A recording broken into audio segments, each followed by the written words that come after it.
Hi everyone, welcome to computer class day 9। Computer training course series की इस class में हम आपको रिसाइकल बिन की कंप्लीट नॉलेज देने वाले हैं। भले ही आप रिसाइकल बिन के बारे में पहले से जानते हो, लेकिन इस कंप्यूटर क्लास में हमने रिसाइकल बिन के उन टॉपिक्स को भी कवर किया है जो मोस्टली लोगों को नहीं पता होते। सो कंप्यूटर क्लास डे 9 में कवर किए गए टॉपिक्स हैं रिसाइकल बिन क्या होता है और कंप्यूटर में इसका क्या यूज है, रिसाइकल बिन से फाइल्स को रीस्टोर कैसे करते हैं, रिसाइकल बिन को एम्प्टी कैसे करते हैं, रिसाइकल बिन की सेटिंग्स को कैसे चेंज करते हैं, और भी बहुत कुछ नया इस वीडियो में आप सीखेंगे।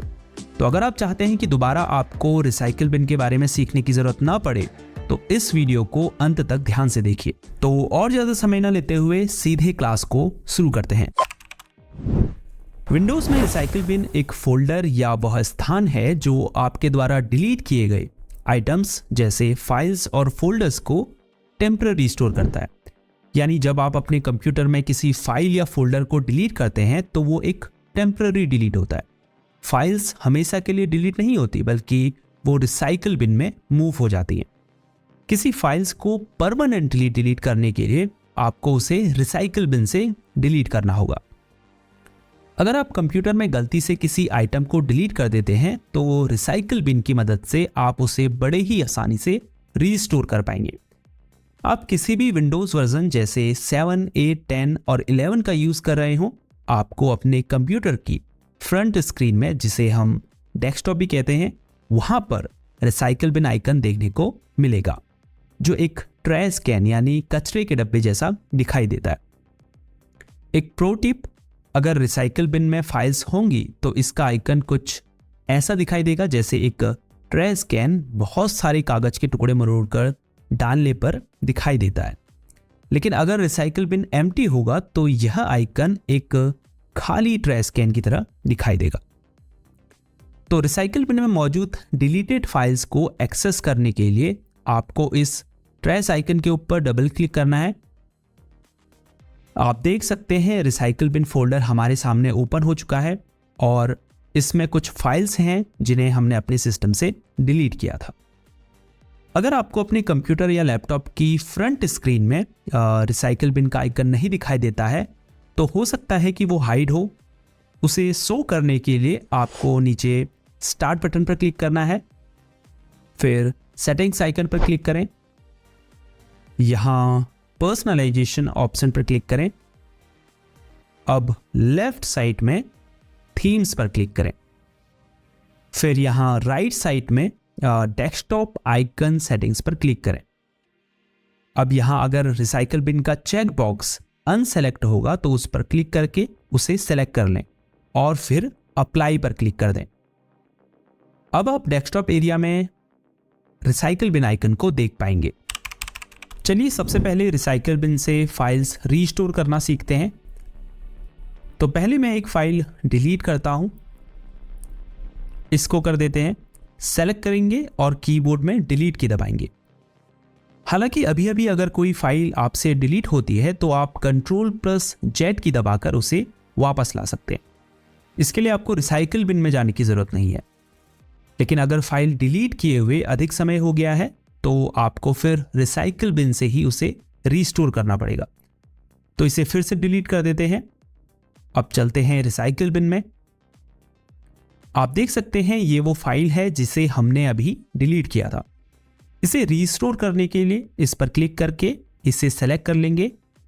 अब माउस से राइट क्लिक दबाएंगे और रीस्टोर ऑप्शन पर क्लिक करेंगे। फिर से चलते हैं फाइल एक्सप्लोरर में। आप देख सकते हैं वो फाइल वापस यहां आ चुकी है। अगर आपको एक से अधिक फाइल्स या फोल्डर्स को रीस्टोर करना है तो एक फाइल को सेलेक्ट करने के बाद कीबोर्ड में कंट्रोल की को दबाकर होल्ड रखें और फिर अदर फाइल्स को सेलेक्ट करें। सभी फाइल्स को सेलेक्ट कर लेने के बाद कीबोर्ड में कंट्रोल की को छोड़ें और माउस से राइट क्लिक करें और फिर रीस्टोर ऑप्शन पर क्लिक करें। अगर फाइल्स अधिक होंगी तो रिस्टोर होने में थोड़ा समय लग सकता है। अब आप उस फोल्डर में जाकर देख सकते हैं जहां से आपने फाइल्स को डिलीट किया था। अगर आपको रिसाइकल बिन में स्टोर सभी फाइल्स को रिस्टोर करना है तो Ctrl+A की दबाइए। इससे ऑल फाइल्स सेलेक्ट हो जाएंगी अब वही राइट क्लिक कीजिए और फिर रीस्टोर ऑप्शन पर क्लिक कीजिए। रिसाइकिल बिन को टाइम टू टाइम एम्प्टी करना ज़रूरी है क्योंकि यह कंप्यूटर के स्पेस को घेरता है। रिसाइकिल बिन को एम्प्टी करना बहुत ईजी है। इसके लिए रिसाइकिल बिन में Ctrl+A की को दबाकर सभी फाइल्स को सेलेक्ट कर लें और माउस से राइट क्लिक करें और फिर डिलीट ऑप्शन पर क्लिक करें। अब कंफर्म करने के लिए फिर से डिलीट ऑप्शन पर क्लिक कीजिए। अगर अधिक फाइल्स होंगी तो डिलीट होने में थोड़ा समय लग सकता है। वैसे ये तरीका पर्याप्त है, लेकिन एक और इजी तरीका है जिससे आप रिसाइकिल बिन को एम्प्टी कर सकते हैं। इसके लिए आपको डेस्कटॉप में आ जाना है। अब रिसाइकिल बिन के ऊपर राइट क्लिक कीजिए और फिर एम्प्टी रिसाइकिल बिन के ऑप्शन पर क्लिक कीजिए। अब कंफर्म करने के लिए यस पर क्लिक कीजिए। रिसाइकिल बिन में मौजूद सभी फाइल्स परमानेंटली आपके कंप्यूटर से डिलीट हो जाएंगी। अगर आपको पूरे रिसाइकिल बिन को एम्प्टी नहीं करना है बल्कि कुछ ही फाइल्स को डिलीट करना है तो इसके लिए कंट्रोल की को दबाकर रखें और उन फाइल्स को सेलेक्ट कीजिए और फिर माउस से राइट क्लिक दबाइए और डिलीट ऑप्शन पर क्लिक कर दीजिए। हालांकि आप कंप्यूटर से फाइल्स या फोल्डर्स को बिना रिसाइकिल बिन में भेजे परमानेंटली डिलीट भी कर सकते हैं। इसके लिए आपको डेस्कटॉप में रिसाइकिल बिन आइकन के ऊपर राइट क्लिक करना है और फिर प्रॉपर्टीज ऑप्शन पर क्लिक करना है। यहां सबसे पहले आप उस ड्राइव को सेलेक्ट कीजिए जिसमें आप ये सेटिंग्स अप्लाई करना चाहते हैं।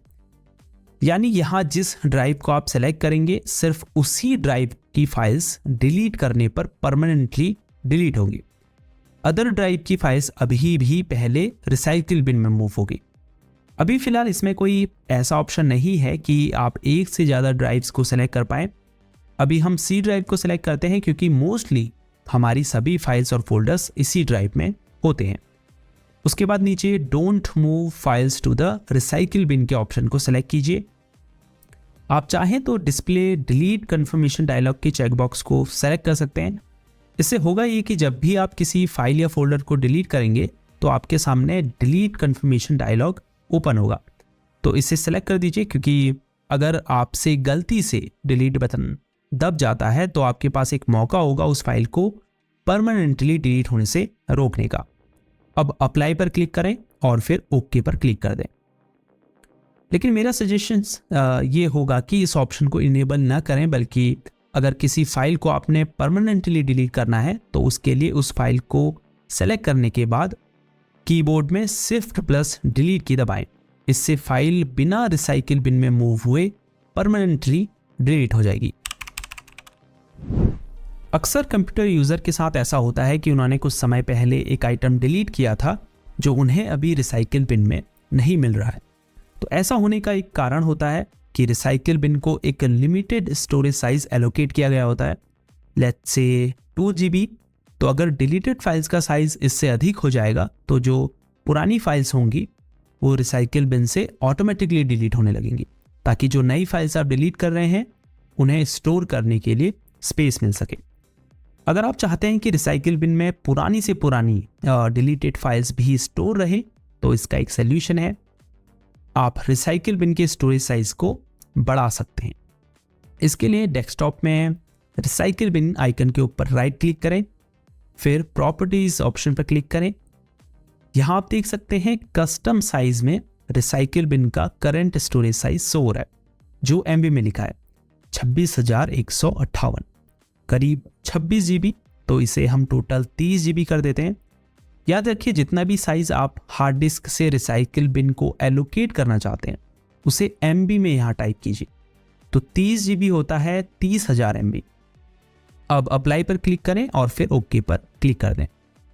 तो इस तरह से आप रिसाइकिल बिन की स्टोरेज कैपेसिटी को बढ़ा या घटा सकते हैं।